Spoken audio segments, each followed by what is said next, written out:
നമ്മുടെ ജീവിതത്തിൽ നമ്മളെ ചതിക്കുന്നവരാരാണെന്നറിയാമോ? നമ്മൾ അന്ധമായിട്ട് സ്നേഹിക്കുന്നവരും വിശ്വസിക്കുന്നവരുമാണ്. എന്താ, ശരിയല്ലേ? ഞാൻ പറഞ്ഞതിൽ എന്തെങ്കിലും തെറ്റുണ്ടോ? ഉണ്ടോ? എൻ്റെ അനുഭവം ആണ് കേട്ടോ ഞാൻ ഈ പറയുന്നത്. എൻ്റെ അനുഭവത്തിൽ കൂടെ ഉള്ളതാണ് ഞാൻ നിങ്ങളോട് പറയുന്നത്. നമ്മൾ അന്ധമായി സ്നേഹിക്കുകയും വിശ്വസിക്കുകയും ചെയ്യുന്നവരാണ് നമ്മളെ ചതിക്കുന്നതും മുറിവേൽപ്പിക്കുന്നതും. ആഴത്തിലുള്ള മുറിവുകൾ ഏൽക്കുന്നത് മുഴുവനും അവരിൽ നിന്നാണ്. അതിൽ നമ്മൾ തകർന്നു പോയതാണ്.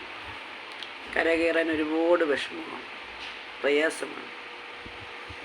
അപ്പോൾ നമ്മളെന്താ ചെയ്യുക?